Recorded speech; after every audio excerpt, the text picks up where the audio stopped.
Está entrando no ar.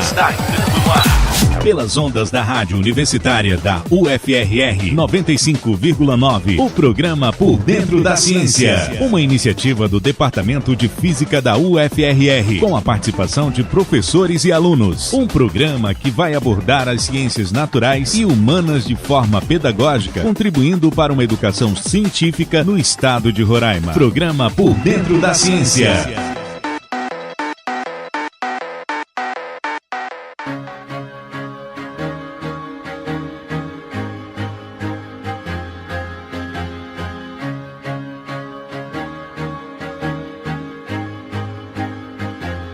Bom dia, ouvintes, estamos no ar com o programa Por Dentro da Ciência. Estamos com vocês todas as terças, pelas ondas da 95.9 FM, Rádio Universitária. Na apresentação, eu, o professor Roberto Câmara, do Departamento de Física, juntamente com o professor Luiz Henrique, também do Departamento de Física. Bom dia, professor Luiz Henrique. Bom dia, meu caro, bom dia, ouvintes. No estúdio, temos o apoio na técnica de som do operador Leonardo Paixão. Também é aluno do nosso Departamento de Física. Na direção de programação, temos nosso amigo Felipe Reis, diretor do Núcleo de Rádio e TV Universitária.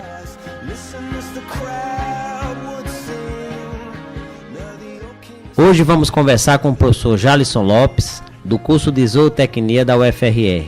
Vamos tratar, entre vários temas, de produção de bovino a pasto. Bom dia, professor Jalisson, bem-vindo ao programa Por Dentro da Ciência. Bom dia. Bom dia, professor. Professor, fala um pouco da sua formação pra gente. Eu sou formado em zootecnia pela Universidade Federal de Lavras e também na Universidade Federal de Lavras eu concluí meu curso de mestrado e de doutorado.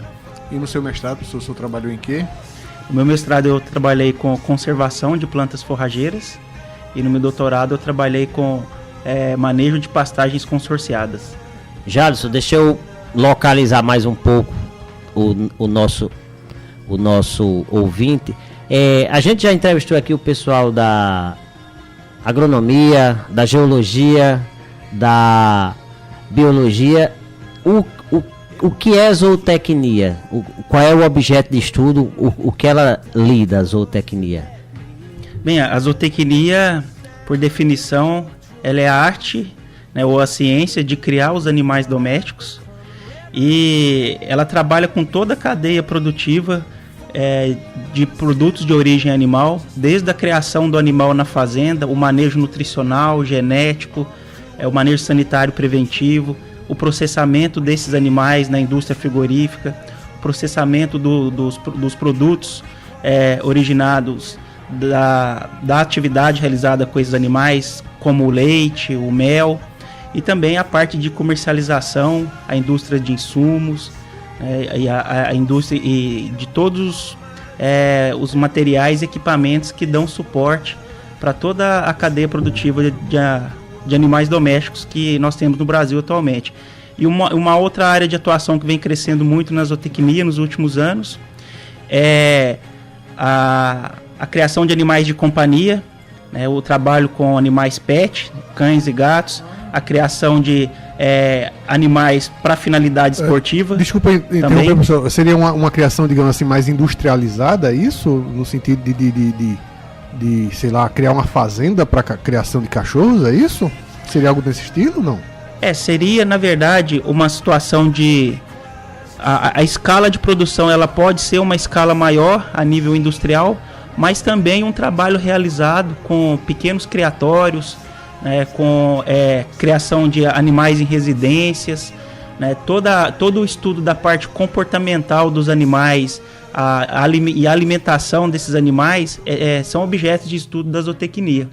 E como eu estava falando, a questão do trabalho com os animais para finalidade esportiva, então o zootecnista também ele tem competências para atuar em vaquejadas, rodeios, provas de cavalos e todo esse tipo de trabalho que é feito com os animais com a finalidade de lazer e de práticas de esportes, principalmente os esportes equestres, né, que é o que são mais divulgados e praticados no Brasil. Jalisson, nessa gama de animais entraria a parte de piscicultura? Vocês também são habilitados a trabalhar na parte de piscicultura? Sim, a piscicultura é um dos principais pilares da zootecnia atualmente.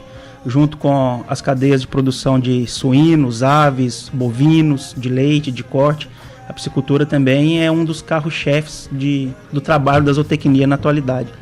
Ô Jalisson, pra gente que é leigo, a impressão que dá é que a zootecnia ela é meio que, sei lá, interdisciplinar.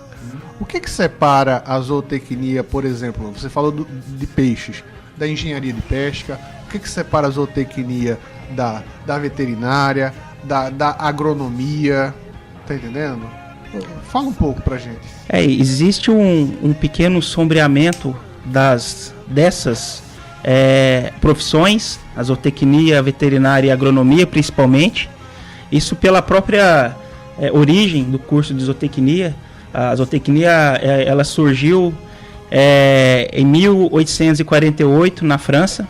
Ela oficialmente foi nesse ano que ela é considerada, passou a ser considerada uma ciência no Instituto de Versalhes, e ela veio justamente para preencher uma lacuna que existia entre o curso de agronomia e de medicina veterinária, né, que é justamente a parte de produzir os animais, já que a agronomia o principal foco de trabalho é a produção vegetal e tudo que envolve a produção vegetal, e a veterinária, historicamente, o principal foco de trabalho foi a parte de clínica, né, do manejo curativo, da profilaxia, do tratamento dos animais. Então, essa parte de produzir, de trabalhar com os animais visando potencializar a produção deles com finalidade econômica, por exemplo, produção de leite, produção de carne, produção de ovos, né? Conseguir trabalhar com esses animais dentro de um ambiente, fazendo com que eles deem o máximo retorno econômico, acabou que a zootecnia foi criada para conseguir preencher essa lacuna que não estava sendo explorada adequadamente pelas outras profissões. Tá, então vocês têm uma formação de, além de ter a competência de reproduzir o animal, você também tem a competência de administrar aquela produção do alimento que vem do animal. Não é só o animal em si, você também toma conta, por exemplo, você também é capacitado a tomar conta de um abate de animal para produção de carne, é isso? A zootecnia, ela, dentro das suas competências curriculares, ela trabalha toda a parte de gestão e administração rural justamente para fazer uma exploração comercial desses animais, né, com a finalidade de produzir proteína animal de alta qualidade para atender as necessidades humanas. Jalisson, você falou que o agrônomo ele trabalha na produção vegetal. O seu mestrado foi na parte de conservação de forragem, não é? Certo. De certa forma você não estaria invadindo a área da agronomia? Ou então, vou colocar como uma pergunta: qual foi o foco do seu trabalho que separou ele da agronomia? Para você dizer, não, realmente meu trabalho foi em zootecnia. Olha, essa questão é uma pergunta interessante, porque ela justamente demonstra esse sombreamento que existe entre as profissões, né? Então, o zootecnista, dos conteúdos da agronomia importantes que ele vê, que ele estuda, é a parte de fertilidade, de conservação de solo, justamente com a finalidade principal de produzir as pastagens, que é o principal alimento utilizado para os bovinos no Brasil, né? Então, essa é uma área que, como a agronomia ela atua em todas as produções vegetais, grandes culturas, né, hortaliças, fruticultura, então a gente percebe que a quantidade de profissionais da agronomia que se envolve nessas áreas de manejo e produção de pastagens, ela é relativamente pequena em relação ao tamanho do mercado que existe. Então, é uma área que a agronomia, normalmente, por prioridade de outras áreas, ela não tem trabalhado tanto nos últimos anos, né, porque a tendência são as especialidades dentro das culturas vegetais, e a zootecnia, pela necessidade de produzir uma pastagem de qualidade para alimentar os animais, acabou se envolvendo com essa área e trabalhando cada vez mais pesquisas com essa área, com a finalidade principal de alimentar bovinos de leite e de corte, né, que o principal alimento utilizado no Brasil são essas pastagens. Jalisson, você falou uma coisa que eu sempre tive curiosidade. O que é que tem de diferente numa alimentação que eu dou para uma vaca, para abate e para ela produzir leite, hein? A diferença... O capim não é o mesmo, é? Não, na verdade o capim é o mesmo. Só que a necessidade nutricional que é diferente. Por exemplo, a necessidade nutricional para você fazer um boi ganhar 1 kg de peso vivo, ela é menor do que a necessidade nutricional para você fazer uma vaca leiteira produzir 10, 15 litros de leite, por exemplo. Então os nutrientes contidos no capim são o mesmo, mas as quantidades necessárias para atender a produção são diferentes. Então, o que a gente trabalha basicamente dentro da alimentação dos animais a pasto? Nós melhoramos a pastagem através do manejo adequado, da escolha adequada da espécie utilizada, para que ela forneça a maior quantidade de energia, proteína e demais nutrientes possíveis. E daí, dependendo da exigência nutricional do animal para atender o nível de produção, nós fornecemos outros alimentos adicionais. Daí veio o conceito de suplementação a pasto. Eu trabalho o pasto corretamente através das técnicas adequadas e aí, dependendo da minha necessidade de atingir determinado desempenho, eu vou ter que fornecer outras fontes de alimento. Não só aquele capim. Uma coisa também, pelo que eu entendi, vocês também trabalham a parte de qualidade de produção desse material do animal. E, por exemplo, a gente vê classificação de leite A, B e C. Essa classificação está ligada diretamente a essa alimentação que você está balanceando? Tem, a alimentação ela tem uma interferência sim nas características qualitativas, mas o principal fator que interfere na qualidade nesse aspecto que você está falando é a questão da higiene no processo de obtenção do leite, né? É o trabalho que você faz com os animais no ambiente de vida deles, no manejo antes da ordenha, durante a ordenha e após a ordenha. Então esse manejo tem que seguir certas normas de higiene, que elas são regulamentadas atualmente pela Instrução Normativa 62 do Ministério da Agricultura. E através dessa sequência de procedimentos que nós temos que efetuar dentro da propriedade, isso facilita que a gente consiga obter um leite com qualidade superior.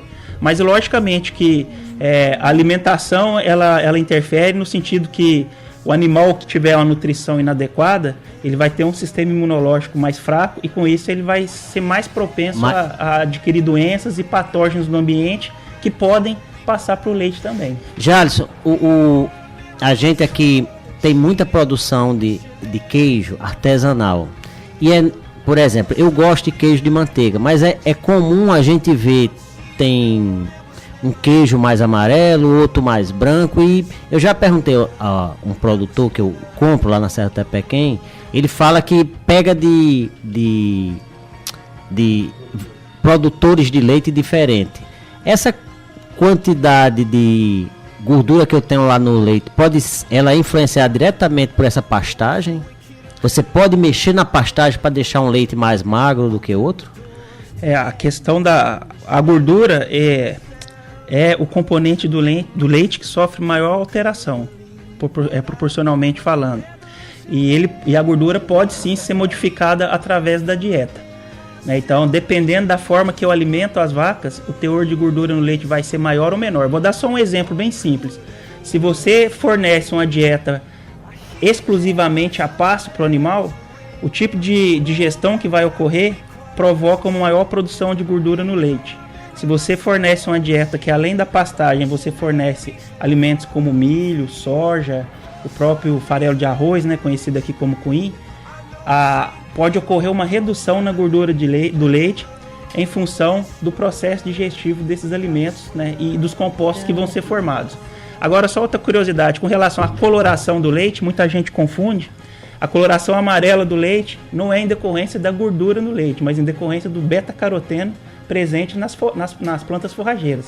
Então, por isso que um animal que come muita pastagem verde, ele vai ter um leite mais amarelo, porque a pastagem é rica em beta-caroteno, que é o precursor da vitamina A. Explica para os nossos ouvintes o que é beta-caroteno, professor. O beta-caroteno é uma substância precursora da vitamina A.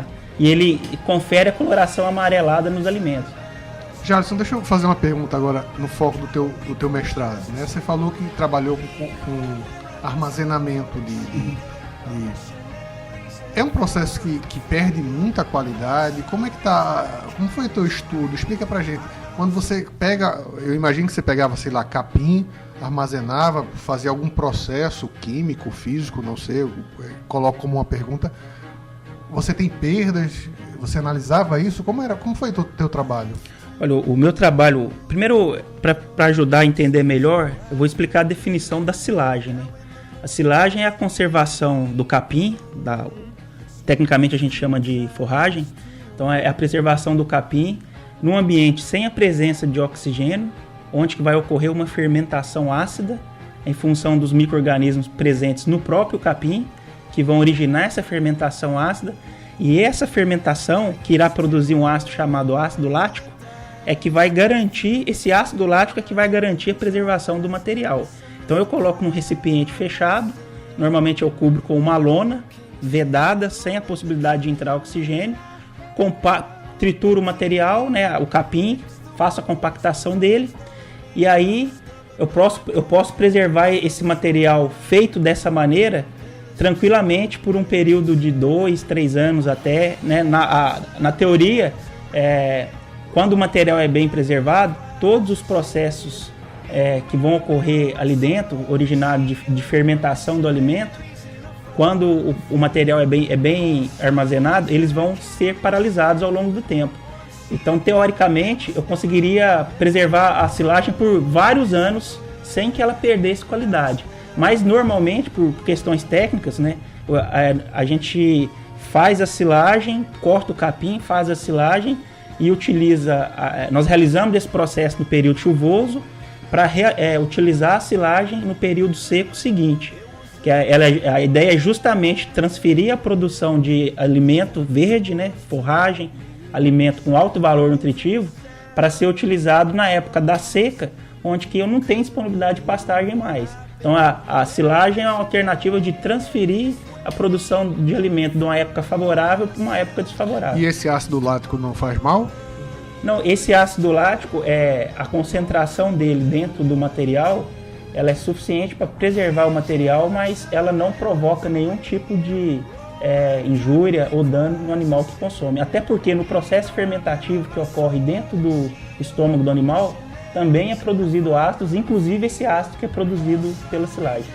A ideia que a gente tem, por isso a gente bota alimento na geladeira, é para conservar mais. Dentro dessa silagem a temperatura ela baixa muito para conservar, ou é outro mecanismo de conserva, é só o ácido mesmo? A silagem, inicialmente, em função da fermentação, a temperatura se eleva, mas com o passar do tempo, a atividade microbiana reduz e até estabilizar, até paralisar, e aí a temperatura dela se torna a mesma temperatura da temperatura ambiente. Então ela entra em equilíbrio com a temperatura ambiente.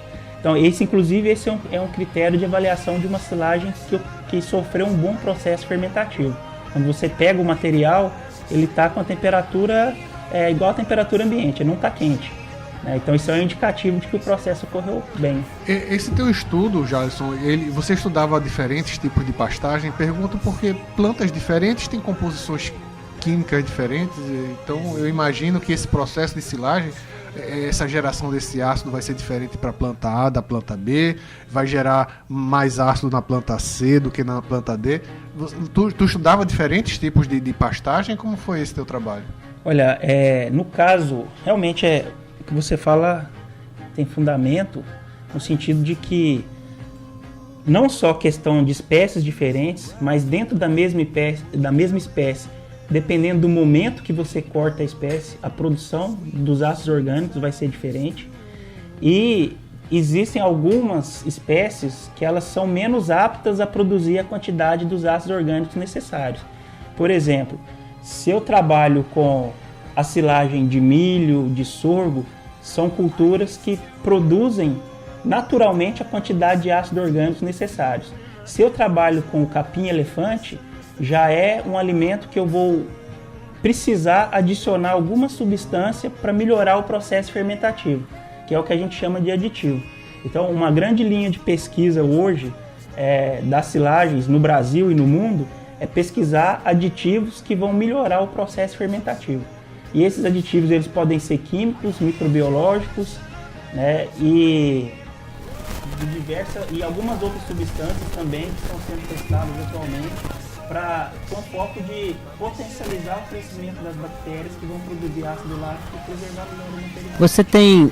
Você tem o capim, você passa lá na máquina, tritura ele, e depois disso você mistura esse elemento para dar mais conservação. Uhum. Pode ser também outro vegetal? Pode sim. Ah, é? Inclusive uma técnica que é usada há bastante tempo no Brasil, que é interessante de ser feita até, que é o seguinte, o capim-elefante, que é aquele capim que cresce muito, fica alto, né, o Peniceto purpúreo, ele tem uma concentração de açúcar baixa. Esse açúcar que vai servir de substrato para os micro-organismos crescerem, né, dentro do silo, que é o recipiente que eu armazeno a silagem. Então, como o capim-elefante tem pouco substrato para provocar a produção de ácido lático, o que eu posso fazer? Eu posso misturar cana-de-açúcar, a planta da cana-de-açúcar, por volta aí de 30% do total. Então se eu quero produzir 1.000 kg de silagem, eu coloco 700 kg de capim, 300 kg de cana-de-açúcar, trituro tudo e misturo os dois. Como a cana-de-açúcar tem uma concentração alta de açúcar, ela vai fornecer a quantidade de substrato necessária para garantir uma fermentação adequada dos dois que estão misturados ali. Então esse é um exemplo de mistura de dois tipos de capinhos, né, de alimentos volumosos, para proporcionar um processo fermentativo melhor. A gente vê também, Jalisson, nessas casas agropecuárias, você falou o capim-elefante e deu até o nome científico dele, eu imagino. Mas a gente vê nessas casas vários tipos de capim. Já existe planta geneticamente modificada para o objetivo de silagem ou só para melhoria de crescimento? Na verdade, existe sim trabalhos de melhoramento genético de cultivares, né, de gramíneas e de espécies forrageiras com foco em produção de silagem. Mas geralmente a gente considera que qualquer alimento vegetal, herbáceo, que possa ser utilizado para alimentação animal, ele pode ser ensilado, porque o importante é a gente identificar qual que é a deficiência desse alimento em termos de substâncias que vão melhorar o processo fermentativo e adicionar isso, né, artificialmente através dos aditivos que eu já comentei com vocês. Então, por exemplo, no caso mas assim, normalmente também o que a gente trabalha pensando em potencializar a utilização da planta é utilizar plantas que têm o duplo propósito, que ele pode ser usado tanto para conservar na forma de silagem, mas que eu também posso utilizar na forma de pastejo direto. Por exemplo, um exemplo bem interessante é o caso do sorgo. O sorgo forrageiro é uma planta que cresce, tem um porte muito robusto, produz muita massa verde, e aí se eu deixar ela crescer por volta aí dos seus 90 dias, eu vou ter uma quantidade elevada de material para triturar e fazer uma silagem de boa qualidade. Mas eu também posso optar por não deixar ele crescer esse tempo todo e colocar ele para os animais pastejarem por volta aí dos 45, 60 dias, que eles vão consumir um alimento de altíssima qualidade também. Então isso vai da estratégia do produtor, né, de utilizar o recurso forrageiro na época, né, e na condição que ele achar mais adequada, sempre visando garantir a alimentação dos animais ao longo do ano inteiro. Porque aqui em Roraima, eu queria até fazer um parêntese, nós temos um período seco muito bem definido, principalmente aqui na região centro-norte do estado, e a tecnologia de conservação de forragens aqui, como a silagem, ela tem que ser mais trabalhada e mais divulgada para os produtores. Então isso é um trabalho que a gente busca fazer dentro lá do curso de zootecnia, através de minicursos, palestras, divulgação da tecnologia, porque a gente vê que ela pode suprir a principal deficiência da produção de bovina aqui no estado, que é a perda de peso e até a morte dos animais na época seca do ano. Isso atrasa todo o ciclo de produção. Atrasa, e a gente, eu e o professor Luiz Henrique, a gente vai muito ali para o norte do estado e é visível, você vê o gado magro mesmo na época que não tem chuva. E aí me veio a curiosidade, o tempo que a gente tem de chuva aqui no estado, ele é suficiente para produzir alimento, para garantir alimento para esse gado na época seca? Com certeza. Ah, é? O período chuvoso que nós temos aqui, ele é suficiente para completar o ciclo de crescimento necessário para a planta estar no ponto ideal de ser ensilada. Ô Jalisson, esse capim aí do lavrado, ele serve como silagem? Os capins nativos, né, daqui do estado, o principal deles é o Trachypogum pubensis, ele tem uma limitação que é a questão produtiva. A produtividade dele é inferior às gramíneas cultivadas que a gente utiliza. A questão qualitativa também é problemática, porque ele tem um ciclo de crescimento muito acelerado e aí ele perde a qualidade muito rápido, o teor de proteína e de energia dele cai muito rápido. É por isso que falam que o pessoal bota fogo exatamente para nascer, para o gado comer o capim novinho, é isso? Isso mesmo. A ideia de colocar o fogo é que o animal consiga aproveitar aquela rebrota. Que aquela rebrota inicial ela tem um valor nutritivo razoável, mas quando ele cresce ele vai ficando muito fibroso. E aí o animal não consegue digerir aquele capim fibroso. Né? Então, assim, o que poderia ser feito, pensando nessa... que é um recurso que ele tem uma rusticidade maior do que as gramíneas exóticas que a gente traz para cá, porque ele é nativo. E o que precisaria ser feito com ele é um trabalho de melhoramento genético, e isso demora, né? Isso é um trabalho que tem que começar agora, para daqui a alguns anos você ter um capim nativo, mais produtivo, semelhante ao que foi feito com a grama do Pantanal, que é uma espécie nativa de lá que a Embrapa do Mato Grosso começou a trabalhar com ela, selecionar ecótipos mais adaptados e hoje tem uma grama do Pantanal mais produtiva. Então isso aqui é um trabalho também que poderia ser feito aqui com o capim do lavrado, os capins do lavrado, que não é só uma espécie, né? Mas é um trabalho de longo prazo. Que você vai ter a resposta daqui a vários anos. Você está na 95.9 FM Universitária, no programa Por Dentro da Ciência. Hoje estamos conversando com o professor Jalisson Lopes, do curso de Zootecnia da UFRR, falando sobre produção bovina de pasto. Jalisson, aí você falou dessa pastagem do capim natural. É cultura ou é mito? A gente tira o capim natural e coloca, por exemplo, o capim elefante. Esse capim elefante, ele corre o risco de tomar conta da área toda ou ele se acaba se não cuidar? Essa pergunta, Roberto, ela é muito importante porque é justamente esse é um problema de se trabalhar de forma errada o capim cultivado. Não pelo fato dele dominar o ambiente, mas pelo fato dele não conseguir persistir no ambiente se ele não tiver um manejo contínuo do técnico ou do produtor responsável pela introdução dele. Porque o capim nativo, ecologicamente, ele tem um grau de adaptação à região muito maior. A questão do regime hídrico, a questão da disponibilidade de nutriente no solo, resistência a pragas, doenças. Então a tendência a longo prazo é, se eu não fizer o manejo adequado do capim que eu introduzi, ele vai perder vigor e perder capacidade de competição com as plantas nativas que existiam anteriormente à introdução dele. É o que acontece. Então infelizmente aqui em Roraima e na região norte, de forma geral, é comum nós vermos grandes áreas de pastagem que inicialmente elas foram cultivadas com gramíneas trazidas de outras regiões, mas que pelo fato de não ter sido manejadas adequadamente, elas desapareceram, sucumbiram, se degradaram e deram espaço para crescimento de espécies nativas, naturais daqui da região, né? E aí aquela pastagem perdeu totalmente sua capacidade produtiva. Ô Jalisson, até que ponto, digamos assim, a culpa desse processo está só na alimentação? O gado que é utilizado aqui pelos produtores é um gado adequado para a região? O gado que é usado aqui, ele é de base genética zebuína e ele é adequado pelo fato de a origem dele, né, ser a origem asiática e regiões de climas semelhantes ao que nós temos aqui. É um clima tropical, equatorial, com temperaturas altas, médias anuais, uma presença grande de insolação ao longo do ano todo, parasitos externos e internos, uma alimentação com valor nutritivo baixo, né, e muito oscilante ao longo do ano.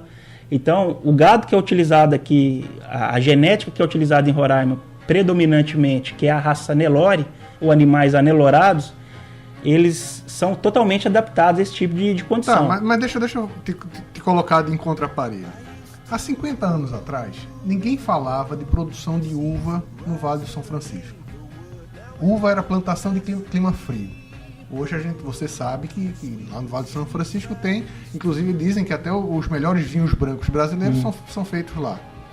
De repente, a introdução de uma espécie bovina diferente, fugindo dessa espécie asiática que você falou, talvez ela não fosse forçada a se adaptar e desse um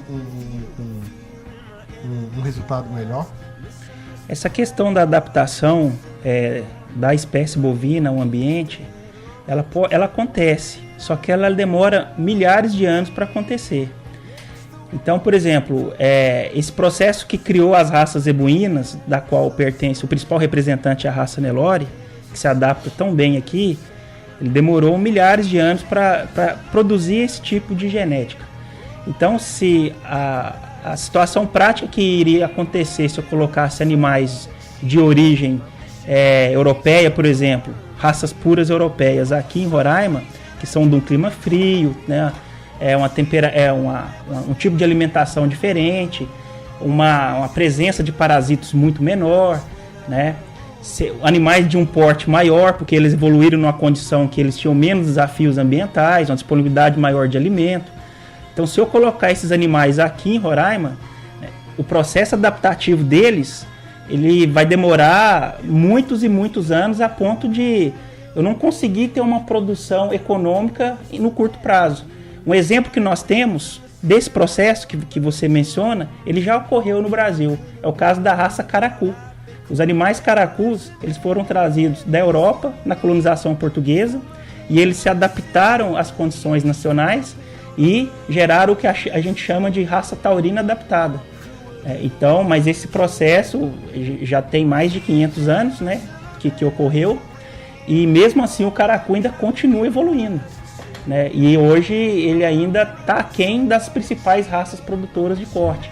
Então, assim, realmente é uma ideia de se procurar raças, né, genótipos adaptados aqui através de melhoramento genético, só que isso é um processo de longo prazo, né, e que você demora, a bovinocultura, o intervalo de gerações ele é maior do que das outras culturas, né, de produção animal, por causa do maior tempo que eu tenho de gestação dos animais, desse animal atingir a idade reprodutiva, né? Então, em média, cada geração animal dura 3 anos.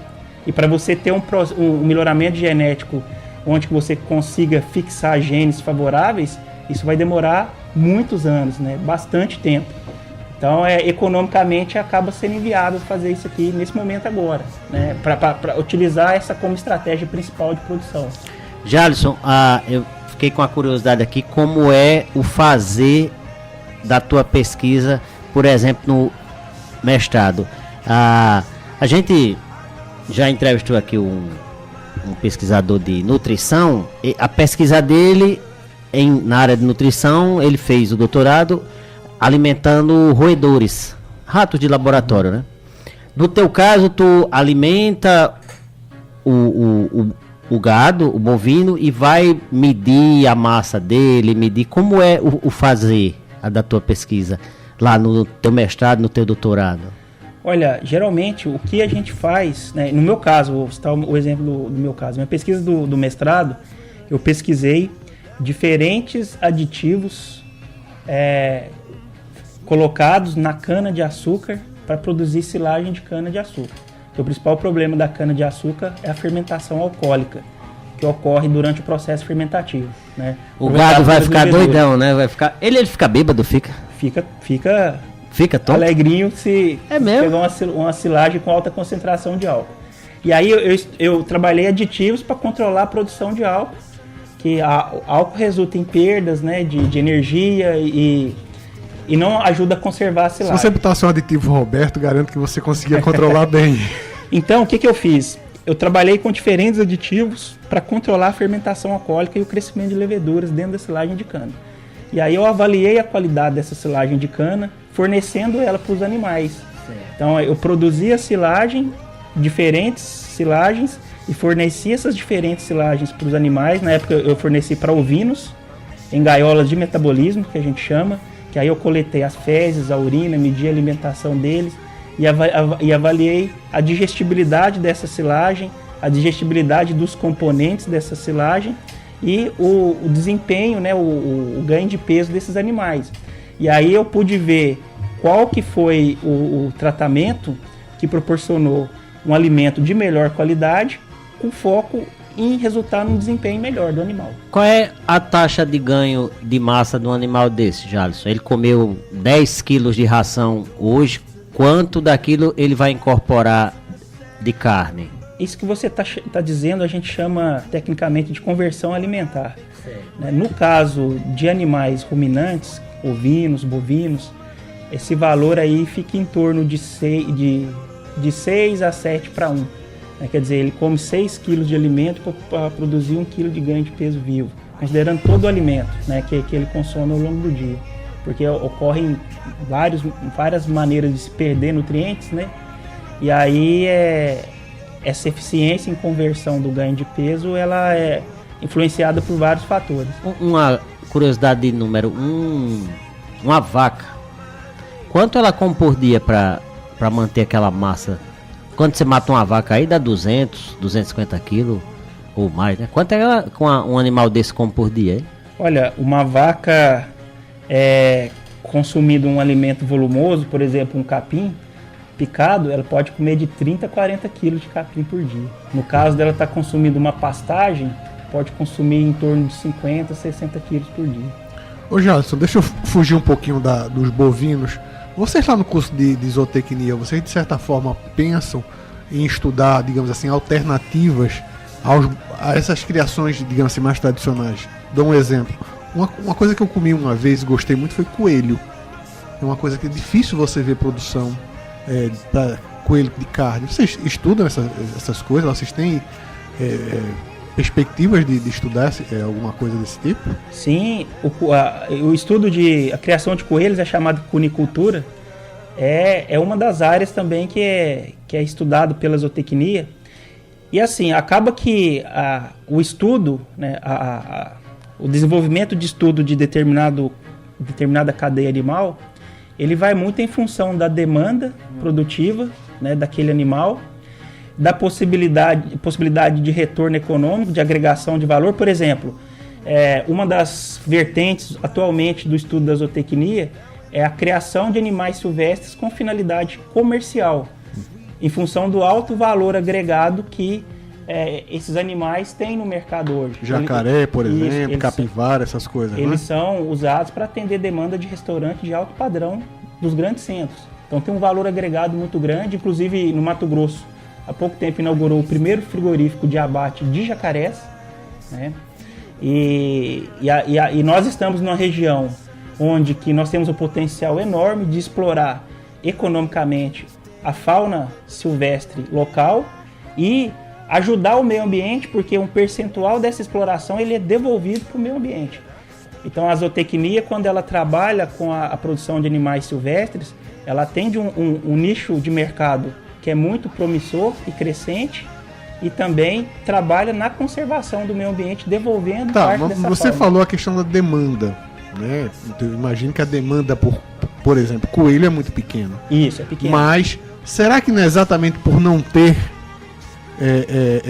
coelho que a demanda é pequena? Aí você entra num outro aspecto muito importante, que isso aí eu falo não só para a zootecnia, mas eu acho que é extremamente importante para todas as profissões, é essa questão de desenvolver o empreendedorismo dentro de dos nossos alunos e dos próprios professores. Porque, por exemplo, muitas pessoas não consomem o coelho porque não sabem do benefício da carne, como se prepara, os pratos que podem ser feitos, né, e nunca tiveram a oportunidade de fazer uma degustação de uma carne de coelho. Então, nosso papel também como zootecnistas, produtores de diversas criações animais, é tentar criar a demanda no consumidor dessa cadeia animal. Então isso aí seria um exemplo, né? A gente trabalhar mais essa questão de divulgar os benefícios do consumo de coelhos, né? E a partir daí tentar criar uma cadeia uma clientela que incentive os produtores a investir numa cadeia de produção desses animais. Aqui em Roraima você tem conhecimento de alguém que cria coelho para abate? Não, comercialmente não. Comercialmente não, né? Aí, uma outra questão que vem crescendo muito, né, dessas novas criações voltadas para atender a alimentação humana, é a criação de insetos.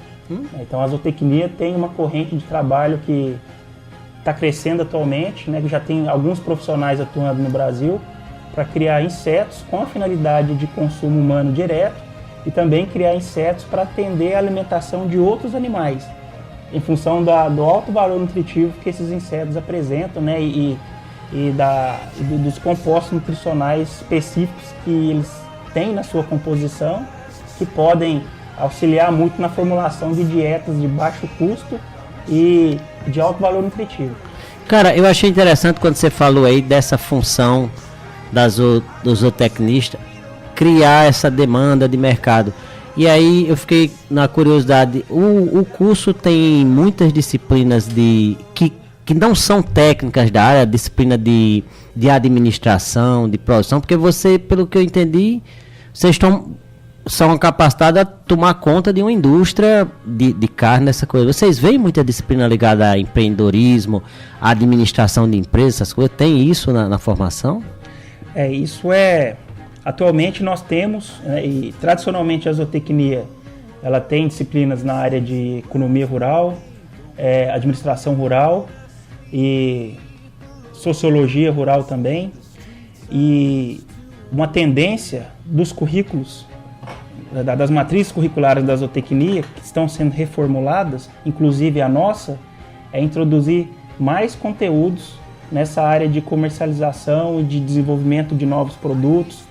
Então, na nossa matriz curricular específica, atualmente nós temos a disciplina de empreendedorismo e inovação, que é uma disciplina eletiva, e a partir do ano que vem ela vai se tornar uma disciplina obrigatória, além das disciplinas de planejamento dentro das cadeias produtivas, de onde a gente fala de toda a cadeia produtiva e do agronegócio de determinada produção animal. Por exemplo, eu sou professor da disciplina de gestão e planejamento em bovinocultura de leite e corte. Então, além da disciplina de economia, de administração, a gente ainda trabalha com a gestão especificamente para cada cultura, para o aluno ter uma visão maior, né, mais aprofundada da parte de administração e comercialização, e agora fortalecer também a área do empreendedorismo e da inovação dentro do curso. Charleston, tua formação foi basicamente em bovino, mas deixa eu te fazer uma pergunta não como especialista em bovino, mas como zootecnista. Nessas cadeias produtivas que você falou, que vocês estudam várias, qual é uma que você acha que daria certo aqui em Roraima? Olha, a cadeia produtiva que dá... que não existe. Uma que não existe. Que não existe. Mas que você acha que... se eu fosse um empreendedor, ao invés de ser um professor, eu fosse me aventurar como fazendeiro, alguma coisa, eu ia investir nisso. O que é que você...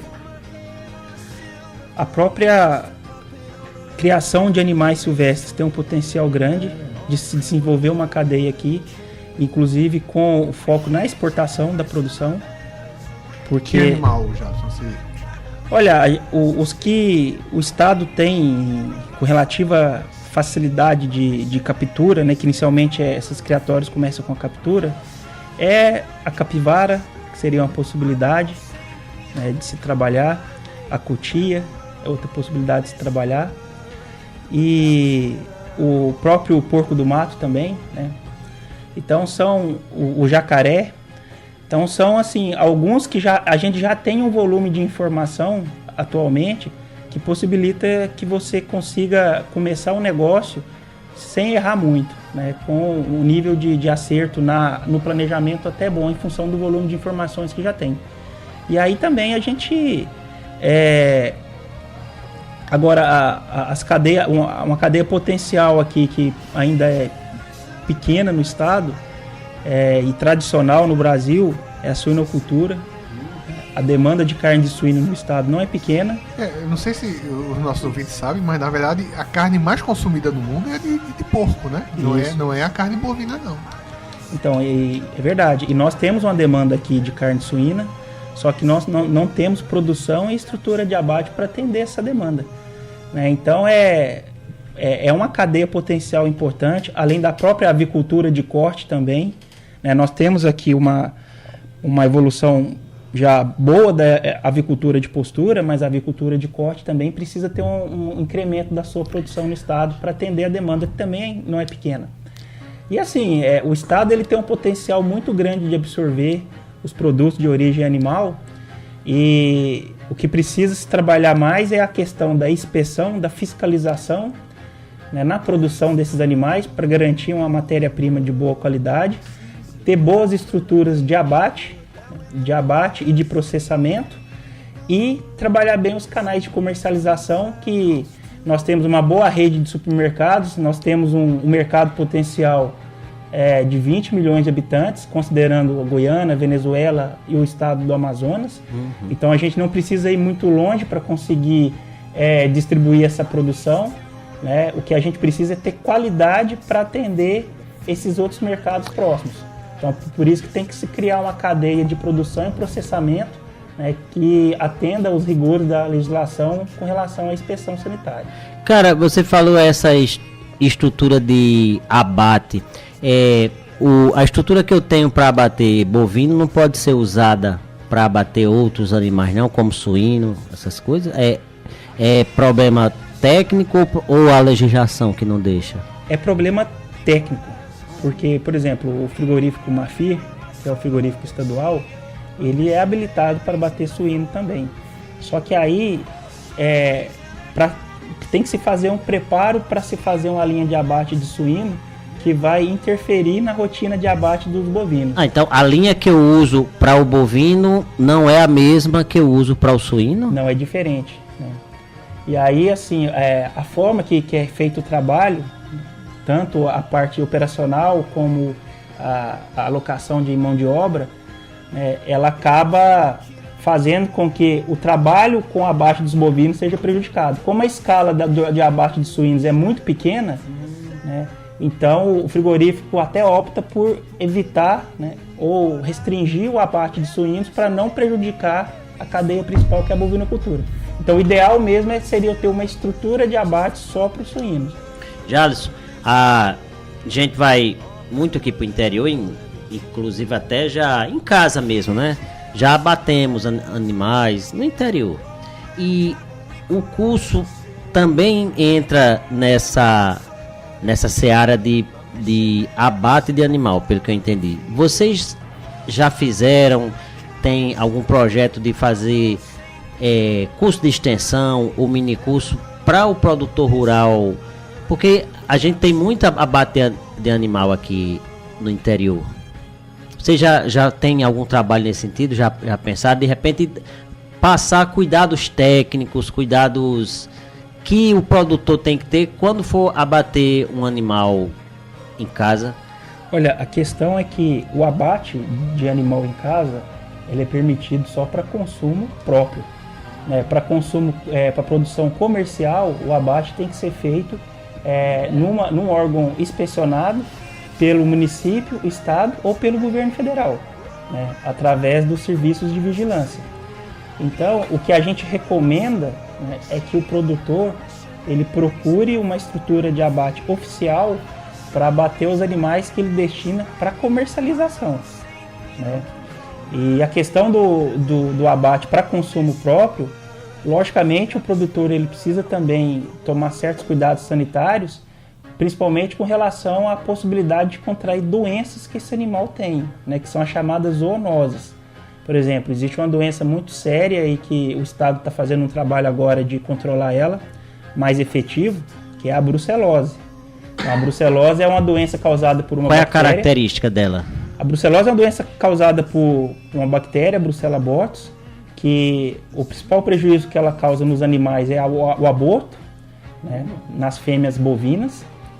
E daí, essa doença, ela pode ser transmitida para as pessoas que têm contato com essas vacas, que têm a bactéria, e pode causar febre, infertilidade na pessoa que contraiu a doença e até mesmo levar à morte, dentre outros sintomas. Então, assim, se eu tenho um animal na minha propriedade, que ele nunca foi vacinado para a brucelose, e aí eu abato esse animal e eu tenho contato com as vísceras desse animal, sem nenhum tipo de proteção, eu estou correndo o risco de contrair esse tipo de doença. Então, assim, a gente, como técnico, a gente até não recomenda, né, que a pessoa faça o abate de animais em casa, que realmente procure o serviço oficial para que se realize esse abate, justamente para evitar qualquer tipo de transtorno nesse sentido. Ô Jalisson, pegando aí o gancho das doenças, há uns anos atrás teve muitos casos da doença da vaca louca. Disseram que era por conta da alimentação, parece que eles usavam restos de carne na alimentação. Uhum. No seu estudo, você disse que usou vários aditivos. Uhum. Você foi nessa linha de preocupação? Assim, será que esses aditivos produzem alguma doença, alguma coisa? Vocês estudaram alguma coisa desse tipo? Com certeza. Todo aditivo que é utilizado, né, ele tem que ser testado anteriormente para ver se ele não causa nenhum tipo de transtorno no animal. Porque a partir do momento que o aditivo tem potencial de gerar alguma enfermidade, ele já é descartado, né, ali inicialmente descartado e não pode ser utilizado.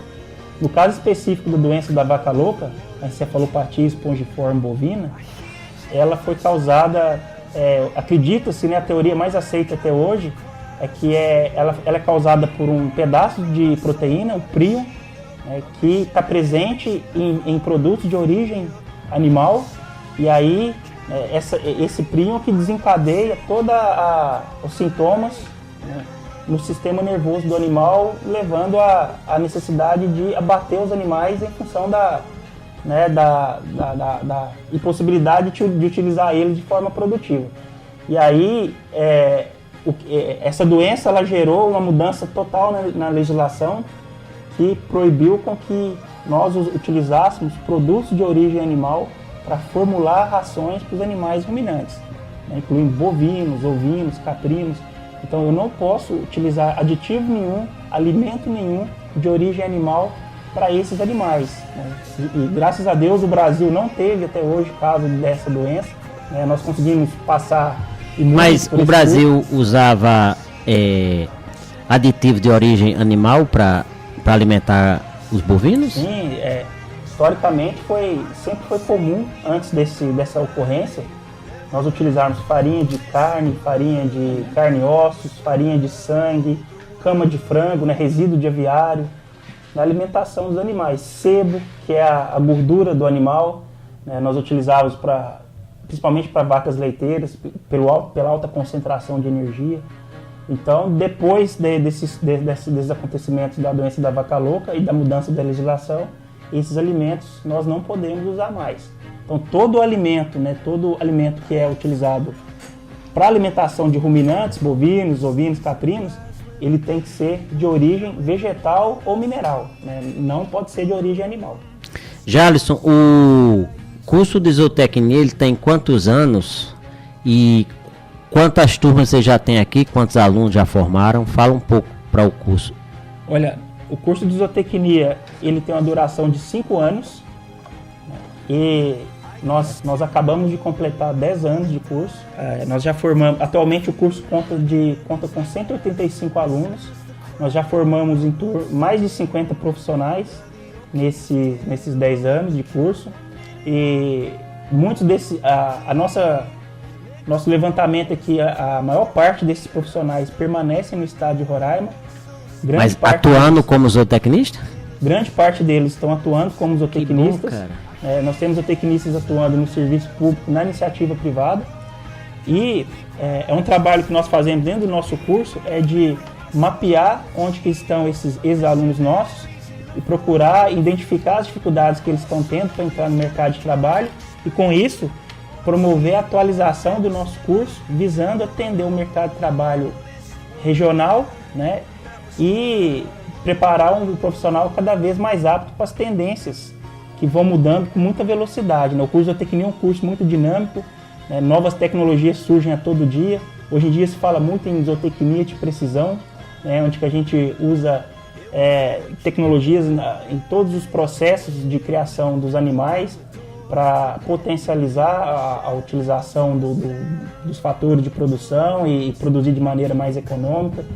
Então, nós temos que estar mapeando essa tendência do curso e estar direcionando a nossa matriz curricular, que deve ser renovada periodicamente, para conseguir colocar o nosso profissional no mercado atuando dentro da zootecnia. Olha, fantástico. Bem, muito bom o programa, Jalisson, e esclarecedor essa vertente empreendedora do curso, eu achei fantástico. A gente conversou hoje com o professor Jalisson Lopes, do curso de Zootecnia da UFRR, tratando do tema produção bovina, a pasto e outros temas relacionados à zootecnia. Jalisson, muito obrigado e gostei muito da entrevista. Acho que a gente tem material para uma segunda, viu? Vamos conversar. Com certeza. Obrigado, professor. Até a próxima.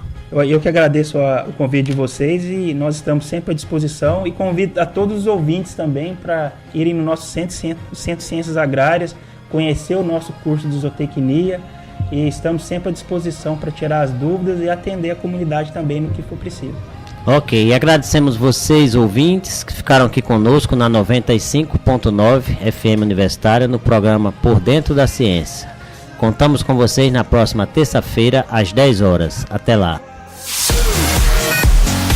Você acabou de ouvir Por Dentro da Ciência, um bate-papo científico com colaboração do Departamento de Física da UFRR e que vai ao ar todas as terças às 10 horas pelas ondas da Rádio Universitária 95,9 FM.